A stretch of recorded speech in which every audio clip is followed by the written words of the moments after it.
Cuando uno se muere de éxito, uno no sabe si felicitarse o pelear.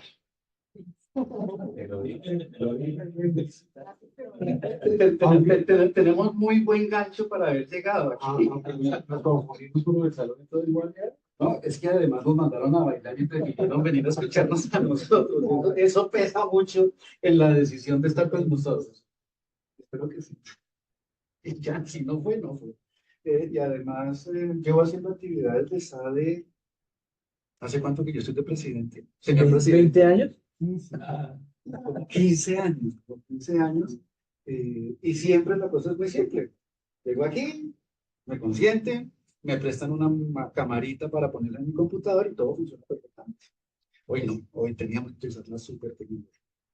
Eso yo como mi área de desempeño, mi área de desarrollo, y sin embargo las cosas no funcionan como lo quisiera. Lo interesante es que ya estamos. Básicamente lo que queremos hacer es conversar un tema que es crítico, clave, importante para nuestro entorno. Además, con un panel súper interesante. Yo les voy a pedir el favor a cada uno de los que estamos aquí que nos vayamos presentando. Entonces, arranquemos desde la derecha. Yo no sé, Felipe, ¿derecha o izquierda? ¿De cuál derecha?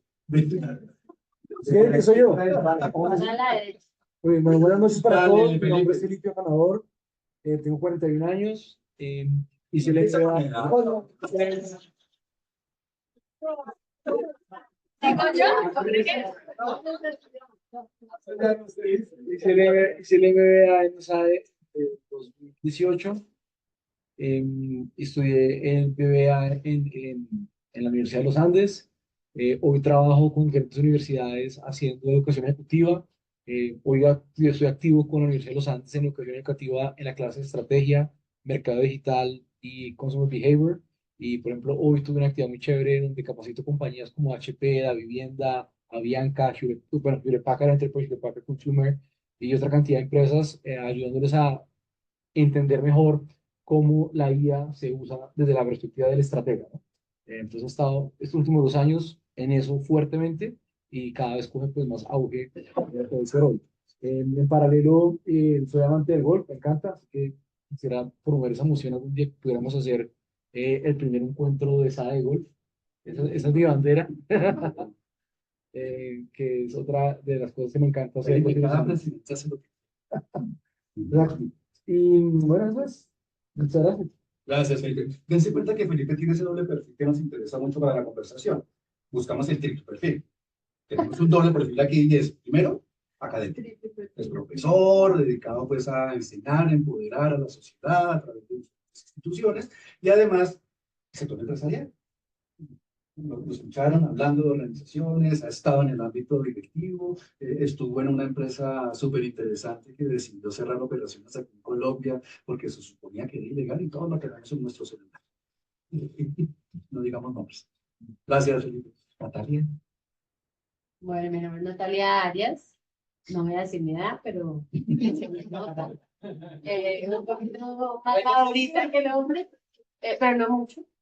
Bueno, yo soy ingeniera industrial de los Andes. Tengo una maestría en innovación y emprendimiento recientemente. Hice una especialización en Derecho Económico y antes de eso, después de haberme graduado, como a los 5 años, hice mi MBA en ESADE, esto es 2002-2004, unos años antecitos, con énfasis en Public Management y Corporate Strategy. Desde entonces, yo tengo experiencia en sector público, estuve en la presidencia, en Bancoldex, gerenciado proyectos de diferentes naturalezas, fue gerente de FONADE, en Gobierno Santos, estructuré la agenda interna cuando estábamos negociando el TLC, ya eso hace varios años, y más recientemente estuve en el sector de infraestructura en APPs, en toda la estructuración de las 4G, tanto desde FONADE como desde después de una banca de inversión, digamos, de nicho en APPs especialmente. Estuvimos en Salitre Mágico, que es la segunda APP que tenemos en el sector social. También estuvimos en Movistar Arena, que fue la primera. Y de ahí pasé a la Cámara de Comercio, más recientemente, y fui la gerente de proyectos especiales, que era una nueva gerencia que se creó precisamente como para 2 o 3 temas, podríamos decir, la estructuración del nuevo campus de Ciencia, Tecnología e Innovación de Bogotá, un proyecto que se quería sacar adelante desde hace ya muchos años y finalmente va a ser una realidad, de lo que me siento muy orgullosa, y hacer el área de intraemprendimiento de la Cámara, de cara a estructurar nuevos negocios digitales apalancados en data, que es finalmente el gran negocio, digamos, que tiene la Cámara detrás, con miras a que no nos llegara nuestro Uber y que pudiéramos nosotros tener... No, eso es, pues, es ajeno a esto que estamos acá conversando, pero se decía así, que no nos llegue nuestro Uber y que nosotros hagamos nuestra propia disrupción. Difícil, complejo, muchos aprendizajes, pero bueno, ahí van avanzando. Yo salí de la Cámara hace un año, me tomé un sabático, estuve con mis hijos, se puede descansar, reflexionar y he hecho consultoría y bueno, ya este año otra vez viendo a ver cuáles nuevos proyectos aparecen en el camino. Eh, Cosas interesantes en el sector y el ecosistema de innovación y emprendimiento que uno no se sale de ahí. Y bueno, también proyectos en gerencia en general, es lo que nos hace falta en esta última época de poca ejecución en todos los ámbitos. Entonces, bueno, eso es lo que me gusta, hacer que las cosas pasen.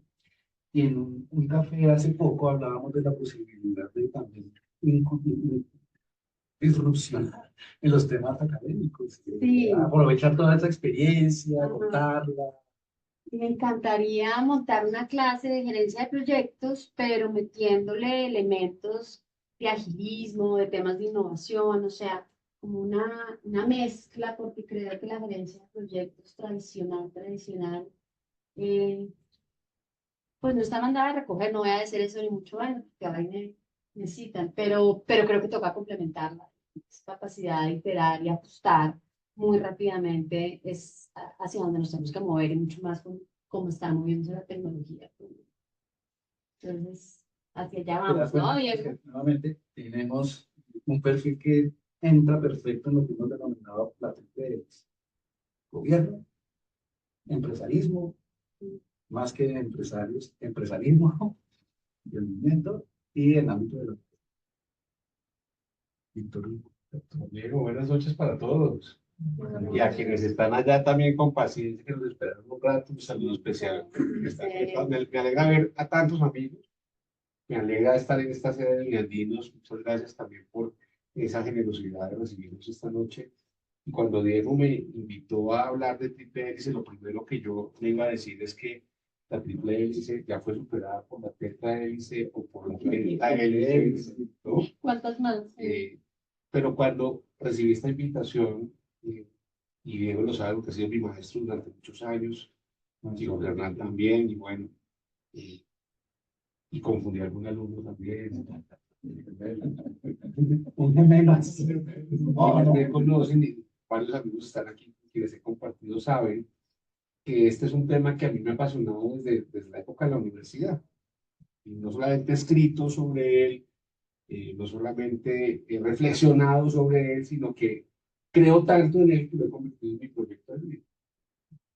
Y por eso contaba hace un momento que cumplo el próximo año 30 años de docencia, dirección y gobierno universitario en Colombia y en Iberoamérica, de lo que me siento muy orgulloso. No poso de científico, soy siempre un aprendiz, pero llevo una trayectoria en el mundo de la academia y creo mucho en el mundo de la academia. Pero también hago parte de una familia empresaria, sé lo que es hacer empresa, no solamente por las buenas, sino sobre todo por las malas, en distintos sectores, en el sector inmobiliario, en el sector de la construcción, en el sector pecuario, en el sector de servicios. Eso me ha permitido ser interlocutor también con el mundo de la empresa, fui vicepresidente de la ANDI, hice parte de la junta directiva de la Cámara y de algunas filiales durante un tiempo, presidí honrosamente el foro de presidentes al que pertenezco hace 20 años, y de alguna manera entiendo el mundo de la empresa. No he sido funcionario público, lo fui quizá por elección popular por allá en el año 97, en un cargo aquí en Bogotá, pero no volví a ser funcionario, servidor. pero sí asesor del gobierno de Colombia y de otros gobiernos en varios temas, particularmente ciencia, tecnología e innovación, con esta misma óptica, con esta misma lógica, productividad y transformación productiva. Y no dejo esa cuarta hélice, Diego, eh, porque creo que la sociedad civil organizada es un actor fundamental, tanto como la universidad, la empresa, el Estado. La sociedad civil no es un simple receptor de conocimiento de la universidad, de la academia, no es un simple pagador de impuestos o receptor de subsidios del Estado, no es un simple consumidor de bienes y servicios, es un actor hoy más que nunca relevante, decisivo, que con sus decisiones premia o castiga el actuar de la universidad, de la empresa y del Estado, y que ha cobrado una función importante, y allí también en distintas asociaciones o fundaciones. Hago parte de sus juntas directivas, de la Fundación Carolina por más de 20 años, de la Fundación Natura, de la Fundación América Solidaria. Creo que estar también en el sector de la sociedad civil organizada y entenderlo me ha permitido ser una suerte de palabrero, ¿no? De interlocutor, de traductor de lenguajes y de culturas. De buen componedor. Y eso me define y por eso me entusiasma tanto poder hablar de esto.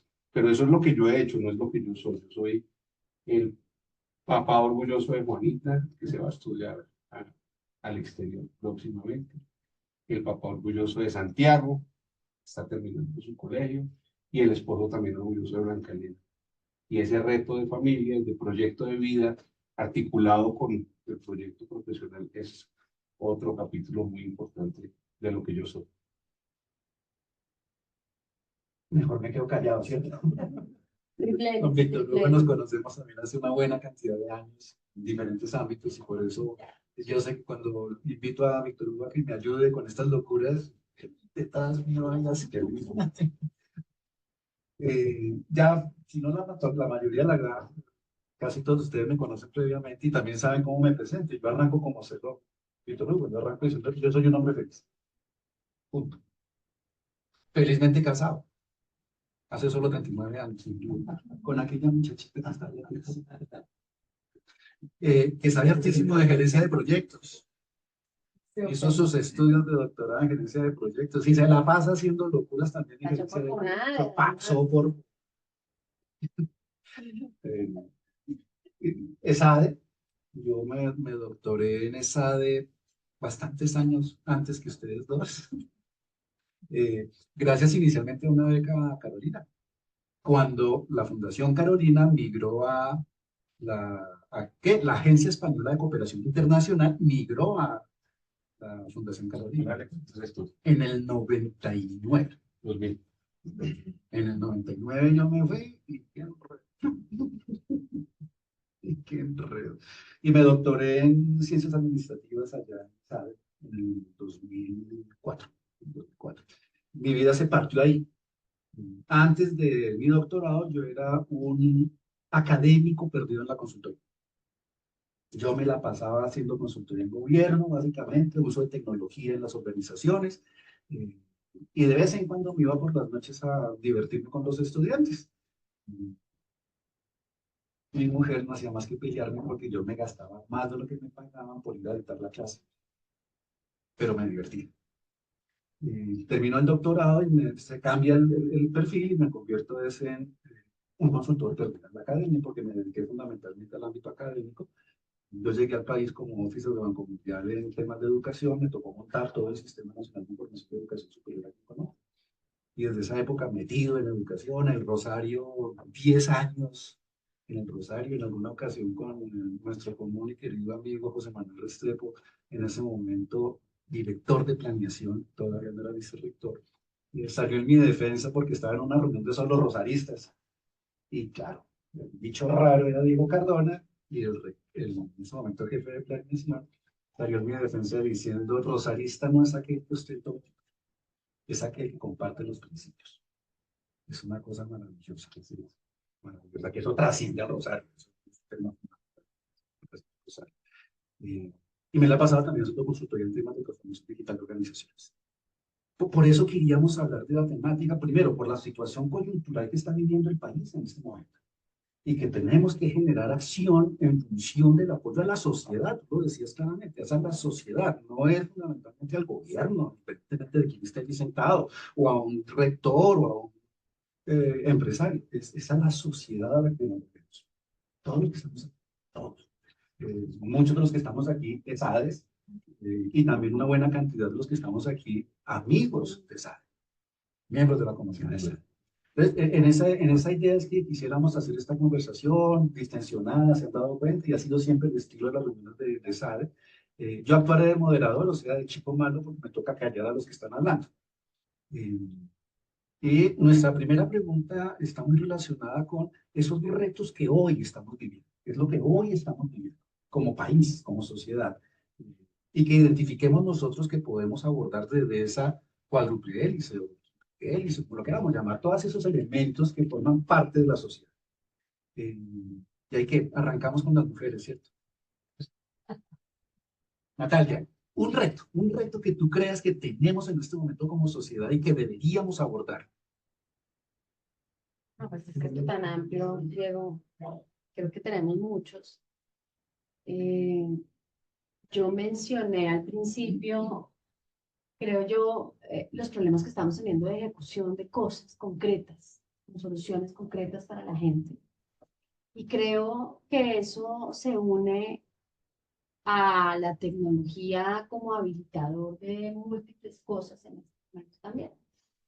Entonces yo creo que tenemos que movernos a que esa tecnología que nos lleva sí o sí a la innovación, porque está relacionada íntimamente, eh, pues llegue y toque la vida de todos y para bien. Yo tengo una gran preocupación de que, de que esa gran auge de tecnologías disruptivas en todo sentido nos vayan a generar más brechas que beneficios. Y sobre todo para los países en vías de desarrollo, y pues que no somos, ¿no? No estamos en la mitad de Silicon Valley. Entonces, pues a todos los que trabajamos en la innovación constantemente, que estamos pensando en cómo articular esa triple hélice y cómo poner a los gobiernos a trabajar a la velocidad que necesitamos y cómo ponemos a los emprendedores a estar moviéndose en el nivel que necesitamos y cómo ponemos a las universidades a estarse moviendo, pues la verdad es que uno aquí, y vengo pues de estructurar un proyecto de a poner a todas estas áreas a trabajar de manera conjunta, que no es fácil, porque nos da mucho trabajo ponernos de acuerdo. Eh, y pues se damos cuenta que es que además pues hay otros que se están moviendo a una velocidad muy diferente a la nuestra. Entonces yo creo que definitivamente uno de los grandes retos es que tengamos ese objetivo de movilizar y correr, porque el mundo se está moviendo mucho más rápido de lo que nosotros estamos logrando hacer. Es más, en algunas cosas nos estamos moviendo para atrás. Entonces, pues tenemos retos. Ejecutar.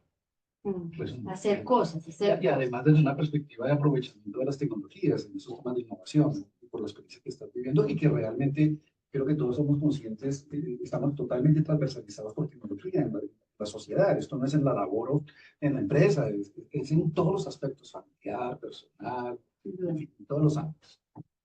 Ejecutar y aprovechar los temas tecnológicos. Felipe, haces una cosa, giras un tris la cámara para que aparezcas. Ahí, sí. Bueno, para mí es una pregunta muy relevante porque llevo 2 años apoyando compañías desde la perspectiva del gorro del estratega y cada vez que pregunto a una persona en X compañía, defíname la estrategia de su negocio, el 98% de la gente no sabe definir la estrategia de su negocio. No lo saben explicar muy bien. Y en ese sentido, en la coyuntura que vivimos, yo creo que el reto más grande es la alineación de prioridades. Siento que no hay una alineación de prioridades entre el gobierno, la industria, los empresarios. Todos tienen prioridades por todas partes y todos quieren defender su propia prioridad. Y al no haber una alineación de prioridades, pues el reto se va a hacer muy difícil y la ejecución va a estar mala, la planeación va a estar mala, la allocation de recursos va a estar malo, porque no hay una definición, no hay una estratega que tenga muy claro cuál es la prioridad que nos va a unir como equipo a todas las instituciones, agentes, llámela como usted quiera, que hacen parte de este equipo que se llama Colombia. Entonces, yo veo que en este momento hay 1000 prioridades, pero no saben a qué pegarle. Y con que se focalicen en una prioridad, pero sáquela adelante, seguramente va a impactar muchísimo. Y es ahí donde creo que está el reto. Ejecutemos, usemos tecnología y alineemos. Víctor Hugo, reto que tenemos. Ya se lo todo. Desde que arrancas tú. Y quienes me han oído antes, con René Lemoine, que está aquí presente, fuimos alumnos del profesor Ronald Heifetz. Y una de las cosas que Heifetz insiste en Harvard es la diferencia radical entre los retos técnicos y los retos que él llama adaptativos. Yo he preferido llamarlos culturales. Los retos técnicos, fáciles de solucionar, relativamente fáciles de solucionar, se solucionan con recursos, con infraestructura, con herramientas, con infoestructura. La gente lo reconoce fácilmente, se adaptan fácilmente al cambio. Los adaptativos son mucho más complejos. Los adaptativos tienen que ver con los hábitos, las culturas, los comportamientos, la forma en que entendemos el mundo como sociedad. Y por lo tanto nosotros somos parte del problema y por lo tanto somos también parte de la solución. Y no son fáciles de identificar y no se solucionan fácilmente, ni en el corto plazo. Siempre requieren una transformación cultural de las cosas. Y por eso creo que el reto más importante de esta lógica de articulación universidad-empresa, Estado-sociedad, es precisamente el reto adaptativo, el reto cultural, y muy particularmente el de los lenguajes y las culturas.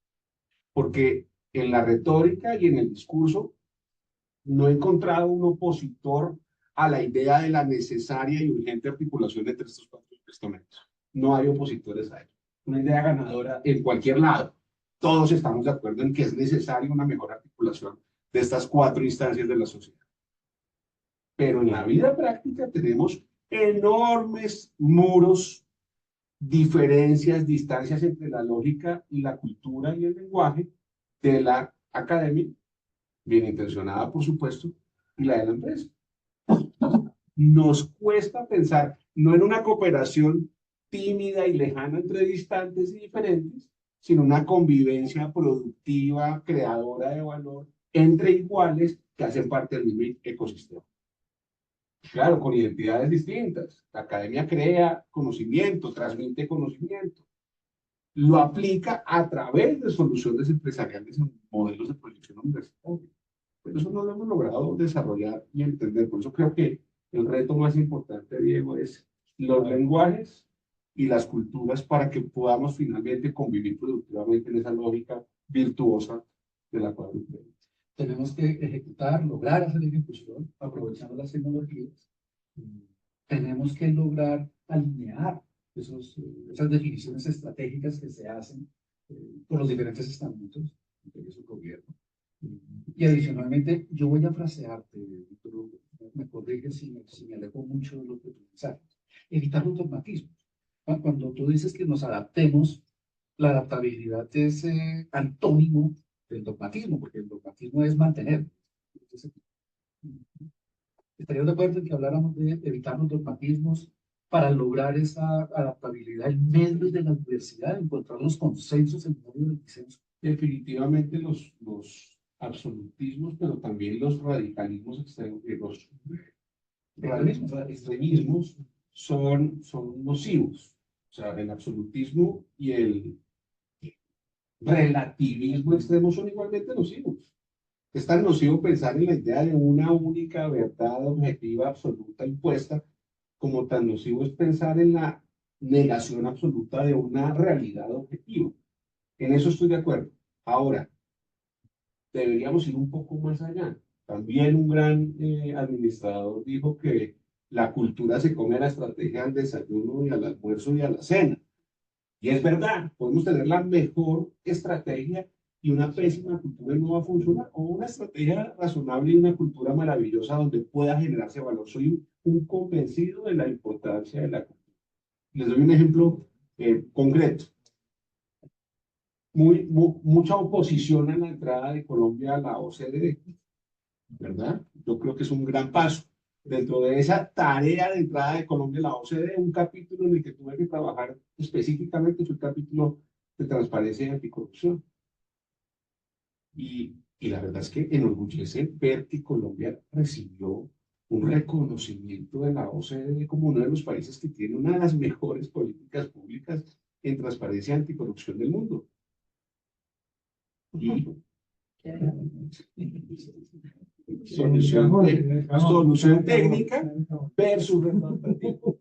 Creemos que con soluciones técnicas solucionamos retos adaptativos y no somos una cultura ni de la legalidad, ni de la transparencia, ni de la no lucha contra la corrupción. En la cultura, y es en esa cultura donde creo que más allá de los dogmatismos, cabe una transformación verdadera hacia modelos, hábitos, conceptos que nos permitan mayor transformación.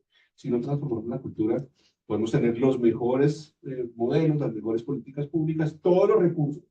Sin embargo, no va a avanzar un ápice en esta lógica virtuosa de creación de valor. Aprovecho y arranco ahorita al revés, arranco contigo. Ya tocaste varios puntos de cómo debemos articular cada uno de estos actores, los 4 actores que tú mencionas reiterativamente. Y eso pues lo decimos. A ti te ha tocado vivir. Pues tú viste en Colombia Científica y los científicos te peleaban. Estuviste en la presidencia del Foro de Presidentes y ponga de acuerdo una manada de pues ponga fotografía y más fácil que poner de acuerdo ese grupo de presidentes. Estuviste de conciliando en el Rosario y poner de acuerdo a la academia y a todas esas formas diversas de pensar el mundo. ¿Cómo podemos lograr consensos? ¿Cómo podemos lograr esas articulaciones que tú mencionas que debemos lograr? A ver, yo creo que hay varios niveles primero, y he tenido la suerte de poder aplicar más allá de la teoría estos modelos en lo público macro. Colombia Científica definitivamente es un gran modelo, 150 millones de dólares del Banco Mundial, invertidos en casi una década para la creación y el desarrollo de unos ecosistemas científicos que hoy están más vivos que nunca. La gente dice, se acabó Colombia Científica. Todo lo contrario, se acabó una etapa de financiación del Banco Mundial y se empiezan a ver los frutos de lo que pensábamos que era esta política pública. Y es una política pública que genera nuevos modelos de articulación, de nuevo, universidad, empresa, Estado y sociedad, con una financiación muy interesante, nunca antes vista en Colombia hasta ese momento, y que hoy no podríamos pensar ni desde la academia, ni desde la empresa, ni desde el Estado, ni desde la sociedad civil, un modelo distinto de Colombia. ¿Cumplió su papel? Definitivamente. Pero lo que a mí más me entusiasma, ¿era una política pública para ponerse medallas? No. Era una mejor práctica de política pública para empezar a transformar. Y si con Colombia Científica hoy tenemos ecosistemas científicos que generan valor, conocimiento, nuevo conocimiento, etcétera, al servicio de la sociedad, en un modelo distinto de colaboración, creo que hemos dado el paso aceptado. Pero eso en lo macro, pero también en lo meso, tú lo mencionaste en lo gremial, y también en lo micro, en lo empresarial. Tenemos una empresa que trabaja con organizaciones nacionales e internacionales en sus lógicas de relacionamiento con los distintos complejos y diversos grupos de interés.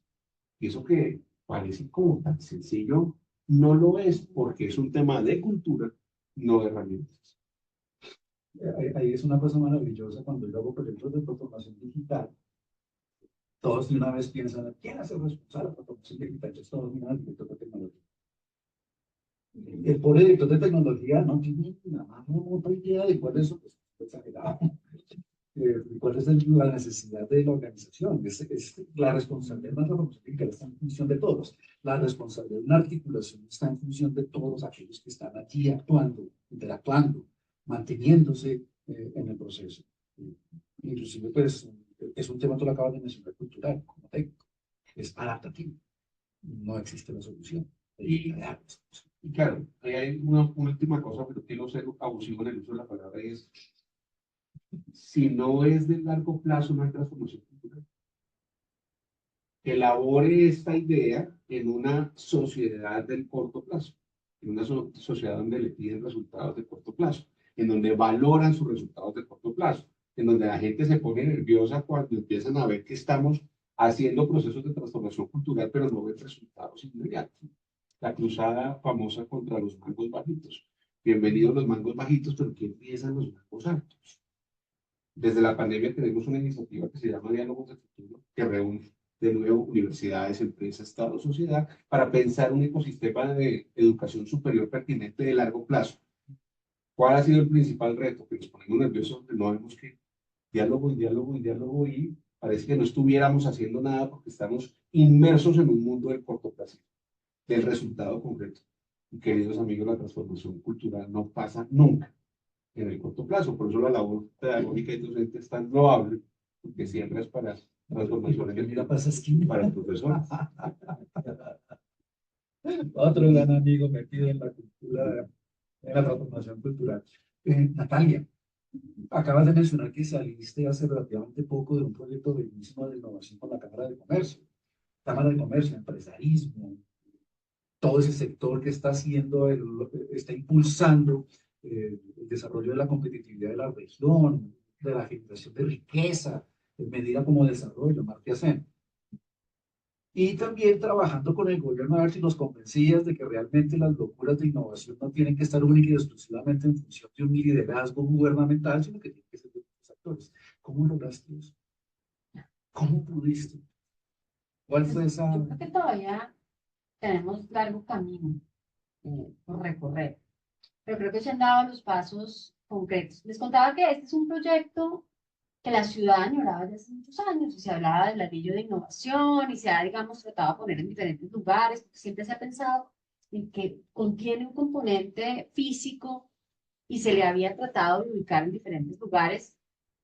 Pasamos a época Peñalosa, se hace una prefactibilidad, Conciencias con unos recursos, Universidad Nacional, con una gran visión de decir cómo yo me articulo al sector productivo y cómo pensamos en un distrito, y ahí yo creo que toca reconocer ese liderazgo que tuvo en su momento Loli, no como rectora, sino, no sé exactamente desde dónde, si decana o qué, pero pues fue como una de las grandes, digamos, generadoras de esto. Se hace una prefactibilidad, estamos hablando año 2018, época Peñalosa, y se identifica que el proyecto podía ubicarse en una zona específica de la ciudad, alameda entre parques, plan de ordenamiento y territorial en su momento de Peñalosa, y se cae el plan, ¿no? Se queda sin POT, y, y bueno, pues digamos, el proyecto otra vez quedó en el aire. Y yo creo que tuvimos como que se necesita para que los proyectos salgan adelante, una alineación estratégica, y que lo decían acá, de un presidente, en su momento Duque, que pensaba y creía en la innovación, y creía en toda esta economía naranja, en todas estas cosas. Yo creo que lo bullearon bastante con su economía naranja, pero tenía elementos valiosos de visión. Coincido en Nicolás Uribe, que venía de tener un año como miembro de junta de la Cámara, o sea, ya conocía la Cámara, y cuando llegó a la Cámara como presidente ya muy orientado al hacer, y pues una Claudia López recién elegida, que nos compró el discurso y el cuento y entendió esto de qué se trataba. ¿Qué es un distrito de innovación? ¿Qué nos imaginamos? ¿Qué es un distrito de innovación?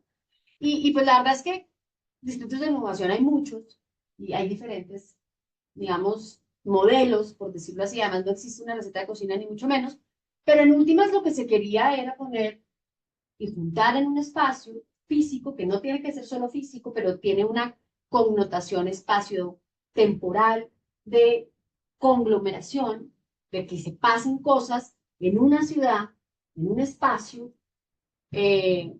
donde se juntan universidad, empresa, Estado, para hacer y generar nuevo conocimiento. En esencia es cómo nos juntamos y generamos nuevo conocimiento acá. No es que nos estemos copiando de todos los lados, es que realmente todos generemos nuevo conocimiento. Y eso requiere pues un espacio físico, y además de ahí, esto pues empiezan a salir, no solamente nos juntamos, trabajamos de manera conjunta, sino que empiezan a causar y a suceder cosas urbanas, también de conglomeración, donde a su vez se pueden dar viviendas, se pueden dar otro tipo de servicios asociados a todo lo que tiene que dar en la ciudad. Entonces hay digamos, una dinámica de desarrollo urbano que termina además siendo desarrollo económico y social, y todo se viene jalonando desde ese punto de vista.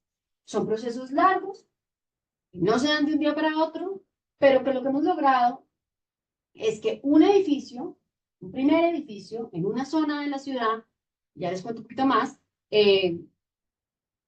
sea, yo lo dije hace poco, una excusa.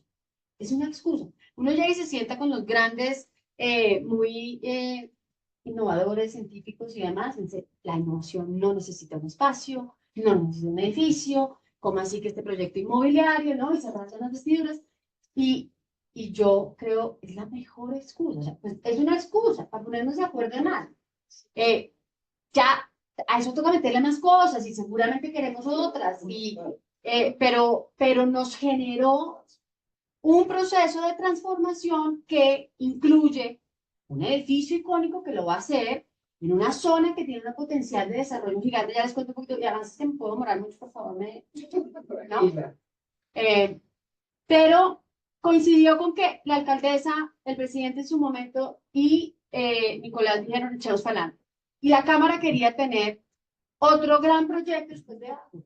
Ágora, pues que es un centro, digamos, ejemplar, y pasan mil cosas, uno llega a ese espacio y siempre parece vacío, y la verdad es que pasan mil cosas y uno se da cuenta, eso es sorprendente.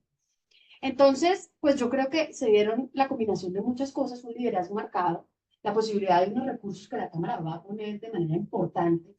Es un proyecto de 125 millones de dólares, un medio billón de pesos, la Cámara va a poner una plata importante ahí, pero, eso coincidió, están los recursos, pero además hay un plan parcial de desarrollo urbano en esa zona. Esto va a ser donde está la carpa de Corferias. Esto es una fase 1 de 2 torres más. Se hizo un concurso arquitectónico similar a como se hizo en su momento en Ágora. O sea, que haya un ícono de ciudad que sea llamativo y que este sea un gran punto de encuentro. O sea, la gente quiera ir. Y yo decía, queremos que la gente vaya a parchar a ese espacio donde pasen cosas, y desde la sociedad civil, estudiante común y corriente, o personal común, con obviamente los corporativos, obviamente los emprendedores, obviamente las universidades, y pues todo el ecosistema desde el Estado, sin duda, y los prestadores de servicio estén ahí presentes. Tiene pues digamos, tiene una característica física, pero además no tiene que ser solo física. O sea, hay un montón de cosas adicionales que se dan, y decía plan parcial, pero además eso finalmente quedó alineado con el POT de Claudia López, eso hace una actuación estratégica, eso es zona franca, o sea, vean, hay muchas cosas de lo que se puede dar. Natalia, Víctor Hugo ha sido reiterativo en la importancia de la cultura y el cambio cultural. Y tú dices, ese cambio cultural es necesario. Claramente creo que ninguno de los que está aquí sentado va a decir que no, pero haces una cosa maravillosa, dices, generemos una excusa.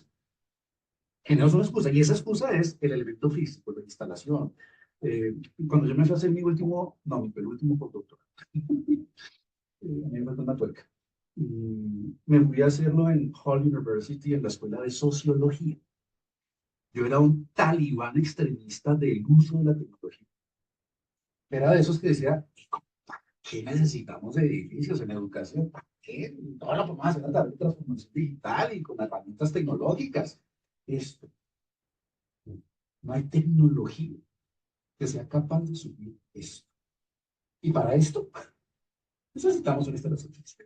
Entonces, claro, no es que lo importante sea la instalación física, pero es la excelente excusa para generar esa interacción. Ahí aparece, Diego, un concepto que se llama, que me pareció fascinante, y es la colisión creativa. Y es que la gente se encuentre, ¿no? Y de ahí salen cosas. Y se encuentran, y pues además hemos hecho todo un diseño para que se encuentren en el ascensor, para que no hay que, bueno, mil cosas para tratar de que ese espacio realmente genere colisión creativa y salgan cosas de ahí. Tenemos muchos retos por delante, entonces, pues, ponerse de acuerdo. Yo creo que Bogotá particularmente nos da mucho trabajo ponernos de acuerdo, mucho, y lo vemos en comparación en otras regiones del país.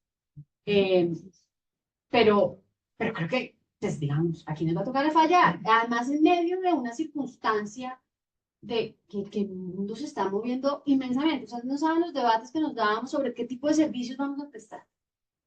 Y yo, pues bueno, si quieren, debatamos y obviamente vamos aquí sentarnos en este espacio a pensar en todos los servicios que vamos a prestar, pero es que en 2 años ese edificio va a estar, el mundo va a ser otro muy diferente al que tenemos hoy, ¿ya? Y muy diferente al que tuvimos cuando estábamos haciendo la factibilidad. Entonces, claro, los diseñadores sin duda necesitan como algún tipo de parámetros, pero uno también tiene que decirles, necesitamos tal nivel de flexibilidad para que el espacio se adapte a las necesidades que vayamos a tener en el tiempo. Entonces, no tenemos la respuesta, o sea, y vamos a fallar, hay cosas que no van a funcionar, pero toca igual echarse al agua, porque si no, de nuevo, en ese tema que decía la gerencia de proyectos, nos quedamos planeando y planeando, no pasa nada, no pasa, y, y, y nos quedamos debatiendo, y nos pasa mucho. Entonces, Llegar a la acción. a irse a botarse al agua. Y si vamos a hacer, y vamos a tener un laboratorio adicional que estamos haciendo con Ecopetrol, eh, con un pequeño espacio más pequeño, y van a empezar a integrarse los servicios, y claro, y seguramente se puede montar una comunidad virtual y todo lo demás, sí, todo eso sí, pero pues, pero eche para adelante, o sea, eche para adelante, es como... Ahorita seguimos porque hay una pregunta que quiero utilizar de cierre. Eh, Pero demos el espacio, Felipe, además de que ya logró Vamos a sacar para la construir acá, participante, que nosotros... no nos dejaban Rescatarlos, pero no, todo bien. Gracias, Felipe. El papel de presidente. Me parece muy Felipe, un ejemplo, ¿cómo se puede lograr llegar a esa acción en la cual se coordina el Estado, la sociedad civil, la academia, el empresario? Que tú hayas vivido, que Sí, sí. conozcas. Sí. Bueno, me gustaría traer a colación un ejemplo que he vivido últimamente desde la perspectiva de trabajar en la Universidad de los Andes con educación ejecutiva, y es la alineación del equipo de educación ejecutiva con las universidades, con las empresas, y ellos empiezan a descifrar cuál es la problemática que tienen las empresas y empiezan a perfilar las industrias y a identificar prioridades. Ellos dicen, oiga, mire, yo desde la perspectiva de proveedor de soluciones a largo plazo, que es educación, cultura, etcétera, ¿cómo puedo ayudar a que esta industria cambie o tenga una nueva aproximación a X o Y retos? He participado en esas mesas de construcción de esos programas sofisticados, difíciles, que hay que arriesgarse porque uno sabe si funcionan o no, que hay que proponer, que es donde hay que salir a proponer cosas donde me encanta el término que usas de colisión creativa. Siempre lo hablo de colisión estratégica, es donde el mundo digital se ha chocado con el mundo tradicional y pasan cosas que antes no veíamos. Entonces creo que es un bonito término para, lo voy a rescatar de ahora en adelante, para traerlo también a mi jerga, pero creo que lo que yo he visto ahí es en unos a veces no saben ni siquiera en qué negocio anda. Entonces, la academia se ha dado cuenta que puede aportar a identificar en qué negocio usted está. Y, por ejemplo, yo soy el que siempre pongo en esas reuniones, acuérdense de esta teoría, el job to be done, no sé si lo han escuchado. Y cuando usted trae el job to be done, florecen cosas diferentes, porque la gente ni siquiera entiende en qué negocio está.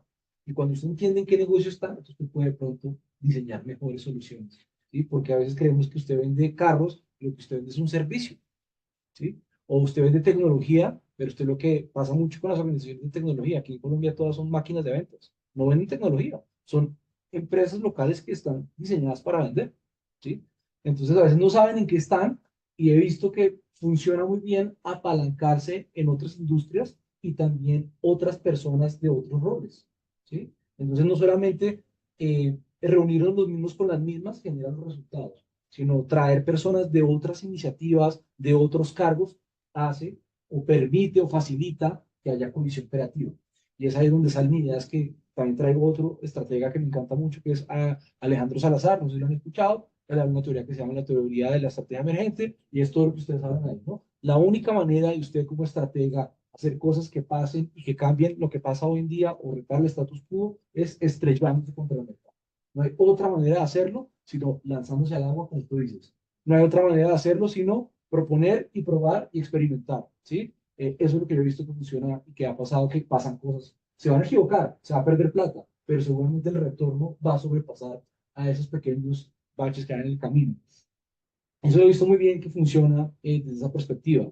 Sería un ejemplo muy contundente que veo y que puedo experimentar de primera mano. Voy a ir cerrando y aprovechando que ya todos hemos hablado de algún ejemplo real, específico, con nombre propio, en los 3 casos de la conversación.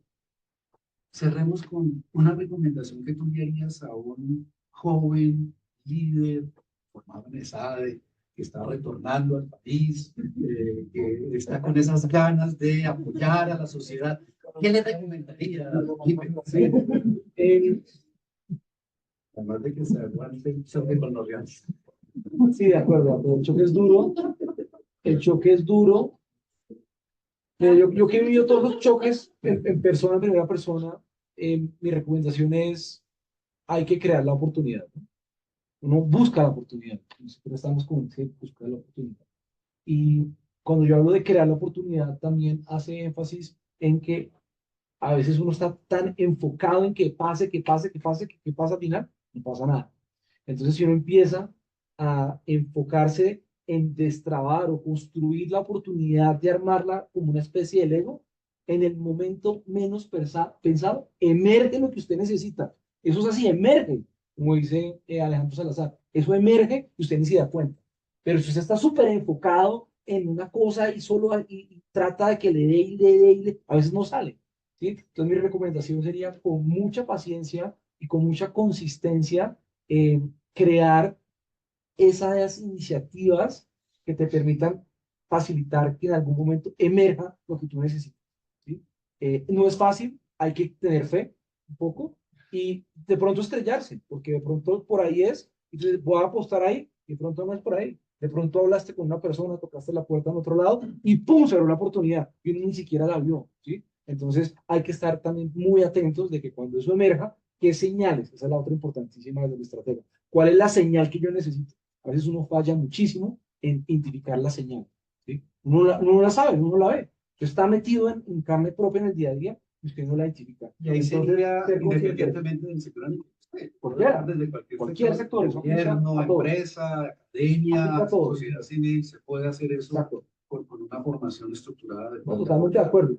Eso de la señal es sumamente poderoso. No lo hacemos bien, no nos hemos tan entrenado en eso, pero identifique y tenga clarísimo dónde están esas señales. ¿Sí? ¿Dónde están esas señales que usted necesita saber para poderse mover para acá o para allá? Porque uno se va moviendo por ahí, pero no sabe cuál es la señal.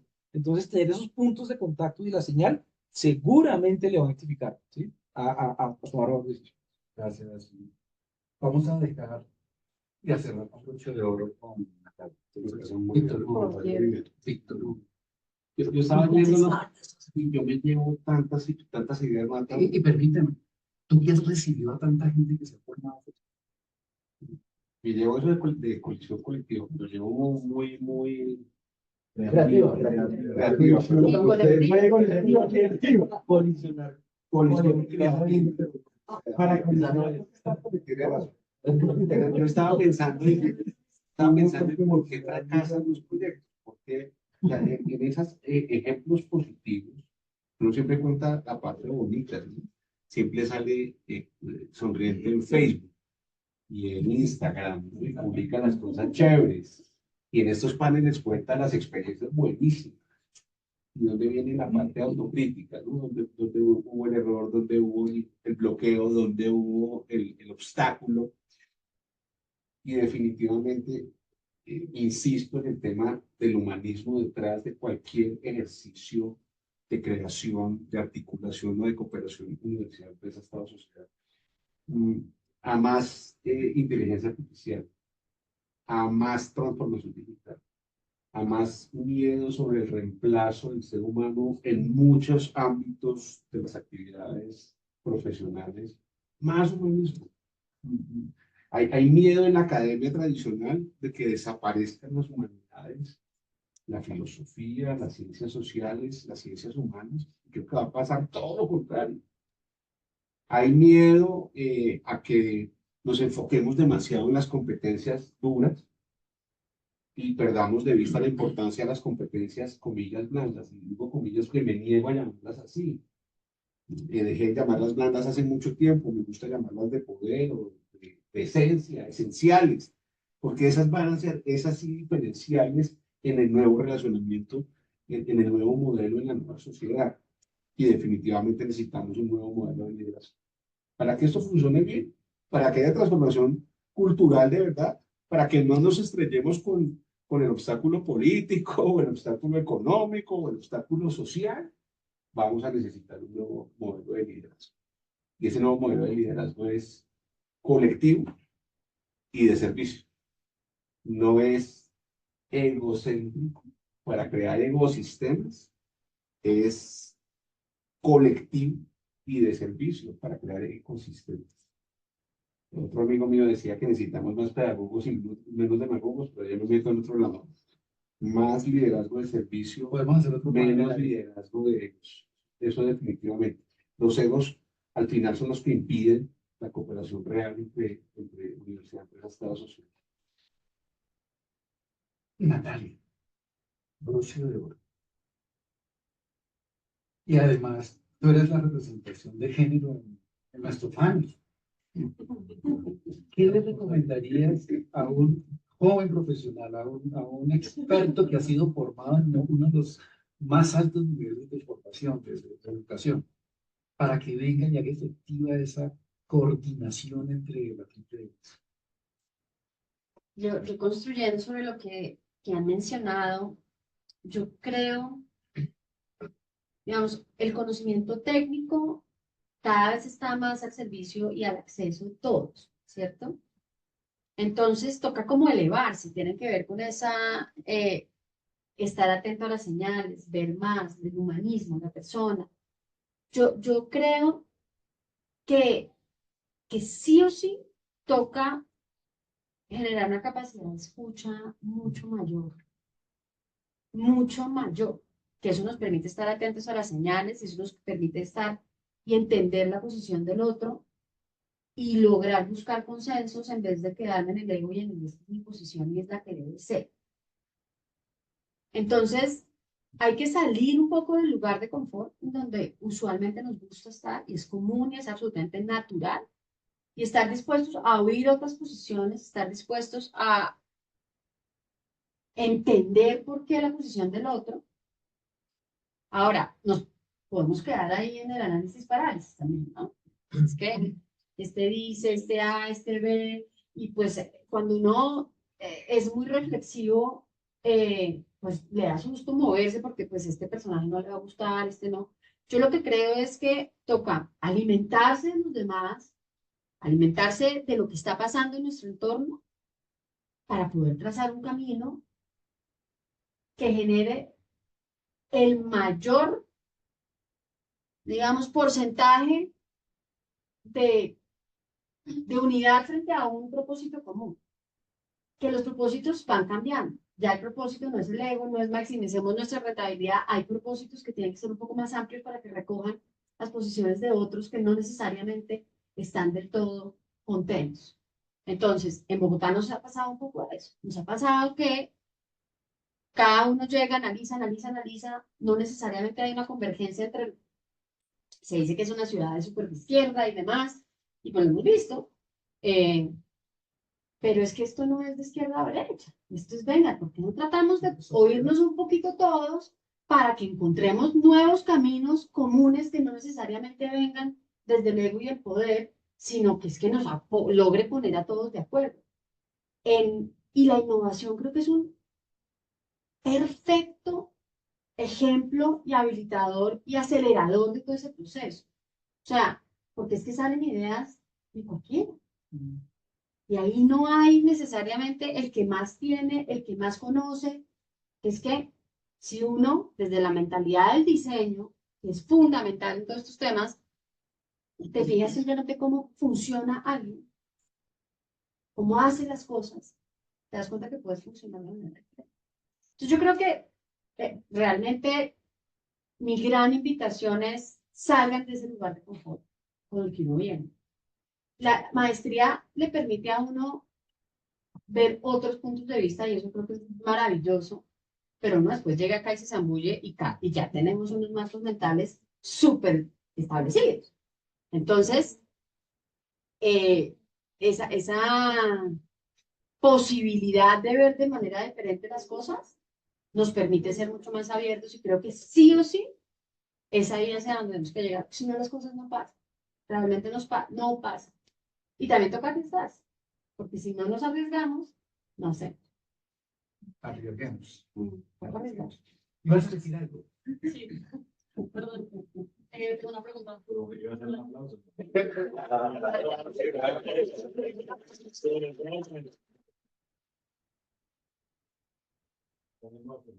Eso.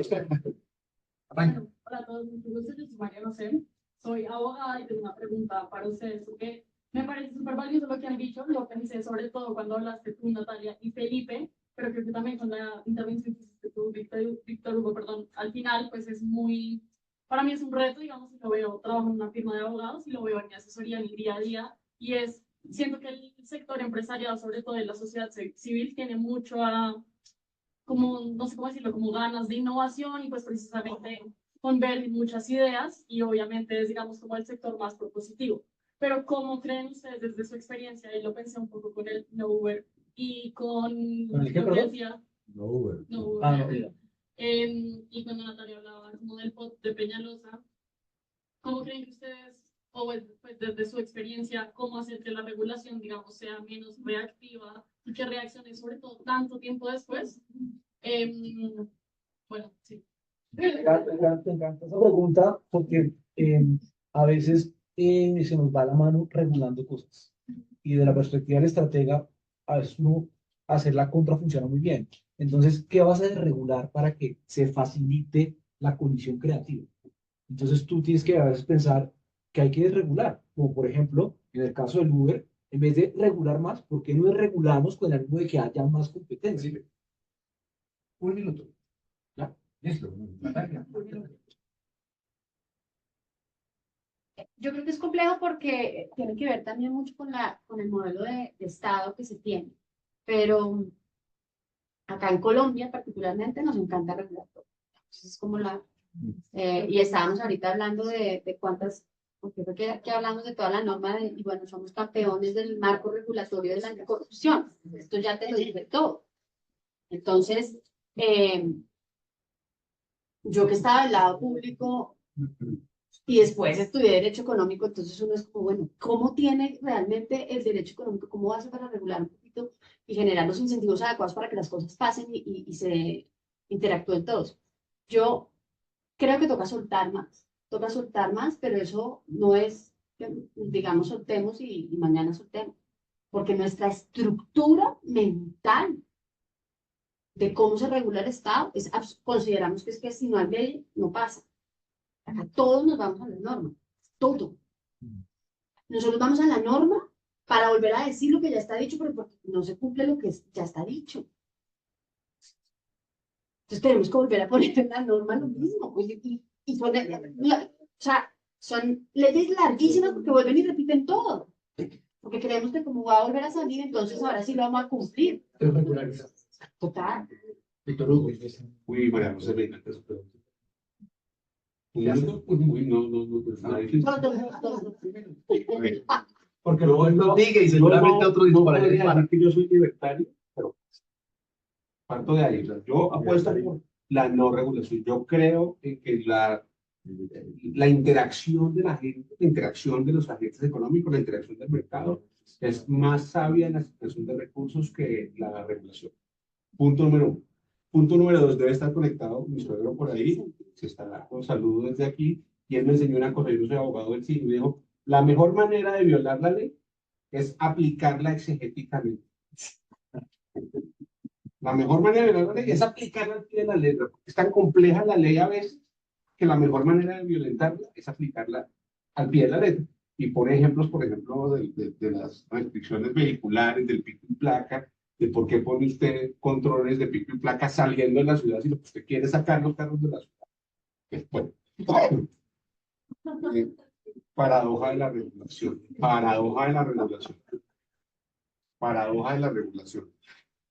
En términos de la gran filósofa barranquillera, la regulación va en Twingo y el mercado y la tecnología va en Ferrari.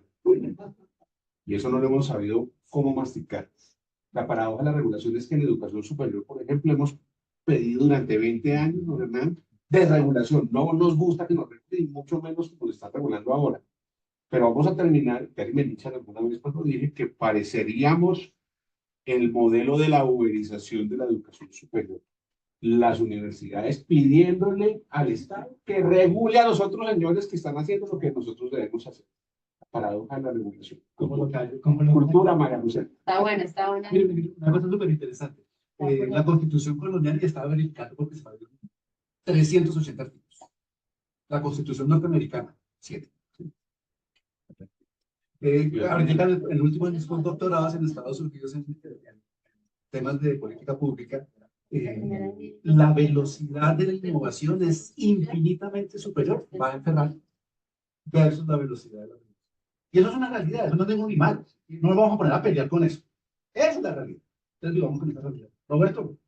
Muchas gracias por la respuesta que presenta. Como esto se trata de la triple hélice o la cuádruple hélice y se trata de la coyuntura, yo quería pedirles un detalle sobre lo siguiente, una reflexión sobre lo siguiente. ¿De cuántos En la minutos? el moderador nos autoriza.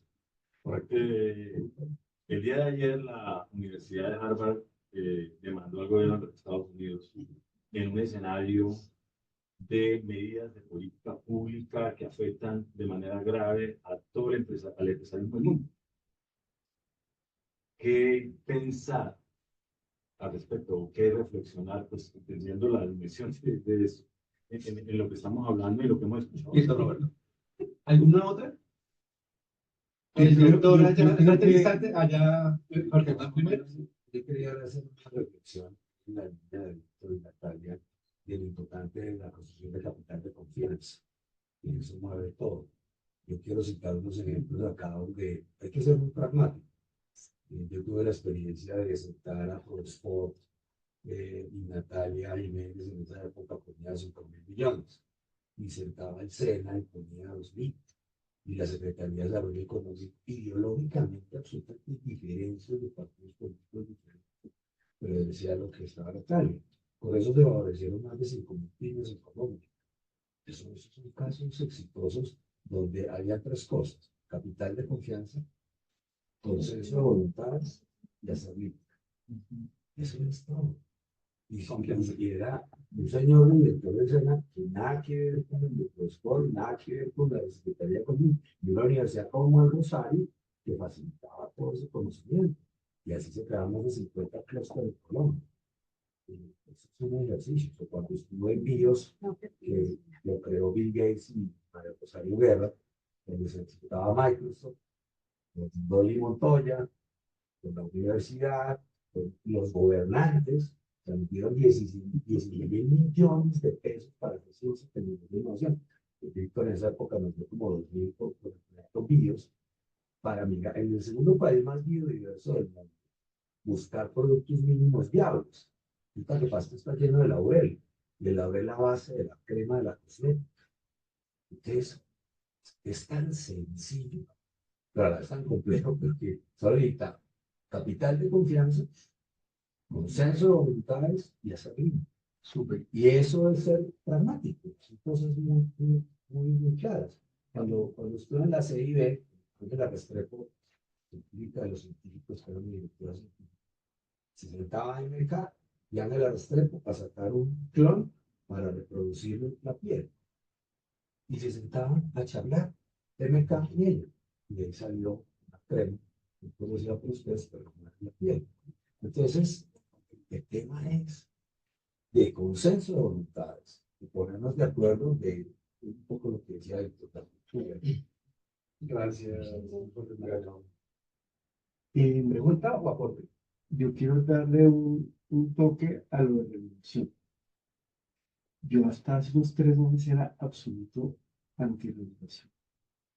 Y que la regulación hace que todo sea más lento, la generación de trabajo es más lento, esto es más lento, esto es más lento, van a irnos contra Ferrari. Pero creo que estamos viviendo una coyuntura global en que tal vez el área de las más reguladas, que es Europa, es la que nos va a salvar a todos. porque no regulado, está regulado, un personaje puede hacer muchas cosas. Entonces, A pensar. a pensar. Bueno, entonces, bajamos la pregunta de Roberto. ¿Arrancas, Víctor? Luego cerramos con Natalia. Y luego hacemos una conversación con otro tema de... Ah, bueno. Sí, yo estaba muy pendiente de esa noticia, la discuto mucho con los estudiantes y se las voto a los estudiantes. ¿Usted qué opina de eso? Entonces, bueno, me la pregunta. Rápido, ¿no? Sí. ¿Puedo hacer? Sí, es muy amplio, pero creo que hay un manejo político para presionar intereses, ¿sí? Con dinero. O sea, Trump es un gran negociador y pone sus intereses y dice, bueno, bueno, va a regular aquí a mover los intereses míos, porque hay demasiado dinero en la mesa y quiero ajustarlos a mis intereses. ¿Quieren negociar o no? ¿No quieren negociar? No, perfecto, ya pago la llave hasta que negociemos, que es lo mismo que pasa con China, ¿no? Los está arrodillando con el ánimo de negociar. Entonces, Harvard, una institución con tanto dinero y tantos fondos, sin duda, pues está sintiéndose amenazada, pero yo creo que para Harvard también es un espacio de reflexión potente, ¿sí? Su alta dependencia de los fondos federales, que supuestamente es una universidad privada, pero depende de los recursos públicos. Entonces, ¿qué tanto es público, qué tanto es privado?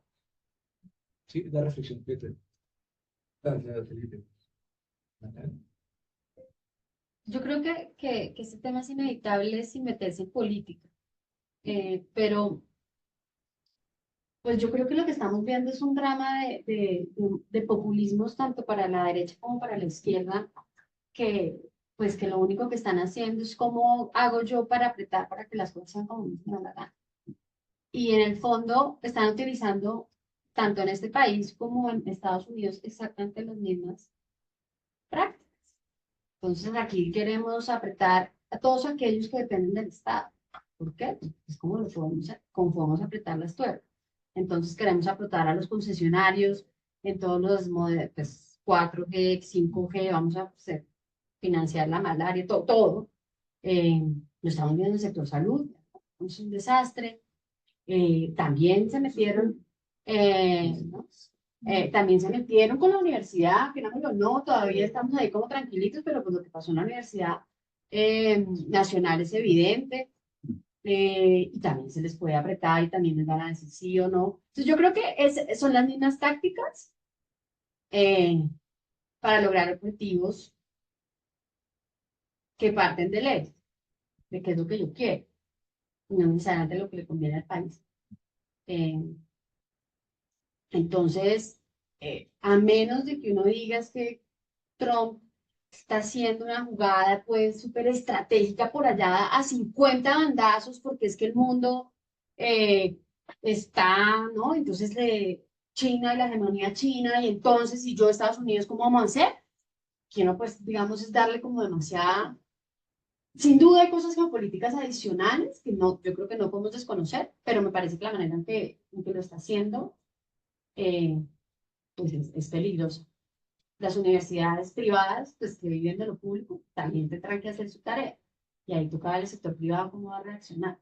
Me parece genial que Harvard se haya quedado quieto y haya dicho no, estoy de acuerdo. Porque hay otros que probablemente no lo pueden decir. Entonces, Eso en serio, ¿no? No, pero ya se están creando unos grupos de universidades. es muy importante que se organicen, porque es que si no es así, Firmaron unas que se meten con unas, se meten con todas. tiene que ser Ya así. un estilo de OTAN varias universidades. Tiene que ser así. Si se mete con unas, se mete con todas. Eso ya...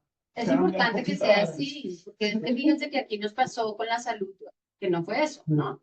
Siempre hubo uno que terminó saliéndose. En el momento que uno se sale, pues, también nos falta llegar, cohesión, no sé qué, y organizarnos. Pero pues, Yo falta. trato de recoger lo que ha dicho Roberto, José Hernán, Felipe, en varias ideas. Una, los vicios y las patologías de la dependencia de lo público. Quedan en evidencia los vicios y las patologías de la dependencia de lo público, lo que me ayuda a fortalecer mi idea de la desregulación. Pero también la diferencia entre incentivos versus normas. He sido más amigo siempre del incentivo que de la norma. tema, ejemplo, responsabilidad social empresarial. Hacemos una ley para que todos tengan responsabilidad social empresarial o generamos unos incentivos para que haya determinados comportamientos. Hay lógicas de regulación mucho más efectivas que la normativización. Estamos en un escenario de transacciones versus valores. Y ahí se está jugando mucho en el mundo. La lógica, la nueva lógica imperante va a ser la lógica de la transacción, del liderazgo antiguo, del que habla más duro, del que está en la parte de arriba de la organización, del que tiene el cargo, o el liderazgo va a ser el de valores colectivos y de servicio. Dos referencias. Una que me gusta mucho, la revancha de los poderosos.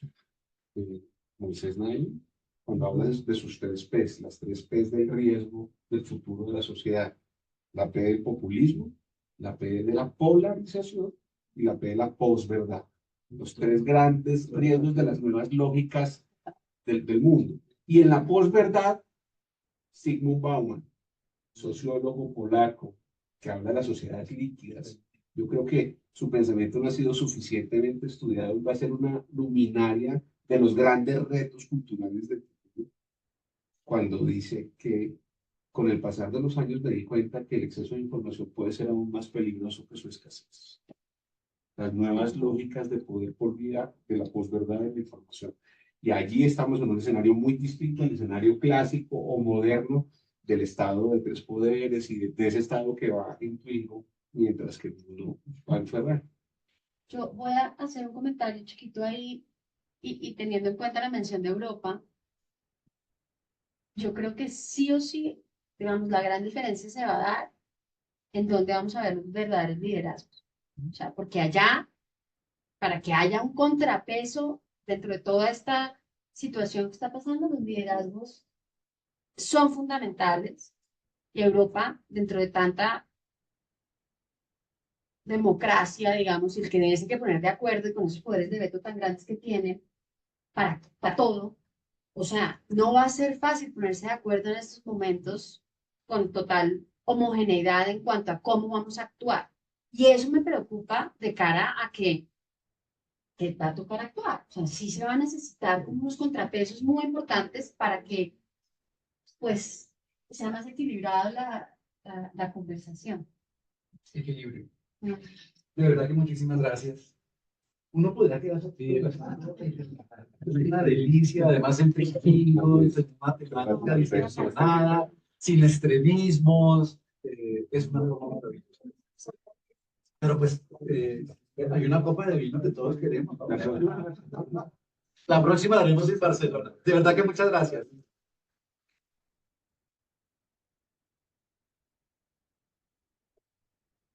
Estaba buscando la fecha en la cual arranqué en 2008. O sea, ya llevamos 17 años en los que he estado jalando el carro.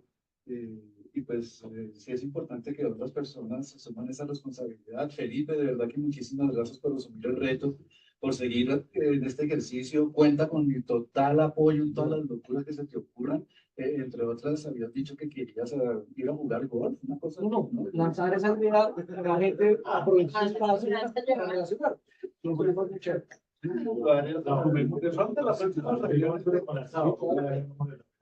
Con asado. No con copa de vino, sino con asado. Puede tomar, pero ¿cómo? De verdad que muchas gracias por todo. Yo también trabajo tomar la batuta también del equipo que está en SADE, que me llamaron a mí particularmente, que estuviera aquí muy presente para manifestar lo siguiente, en nombre de Iñaki, de todas las personas que están en SADE, Mireia, que han participado, estrecha mano de ti. Primero para agradecer porque 17 años liderando y él solo ha tomado la batuta, crea esos espacios, lo lidera, lo ha hecho solo, yo lo he acompañado en algunas situaciones y después lo que he hecho es aprender de Diego, de cómo lo hace, cómo domina el evento, cómo lo ejecuta, y son espacios académicos supremamente poderosos que pues la idea es unirnos y pues debatir y crear colisión. Y colisión. Entonces esa va a ser la nueva batuta, crear colisión creativa. Entonces, de parte de ellos y de todos, es un mensaje que yo transmito para que todos den un fuerte aplauso a Diego.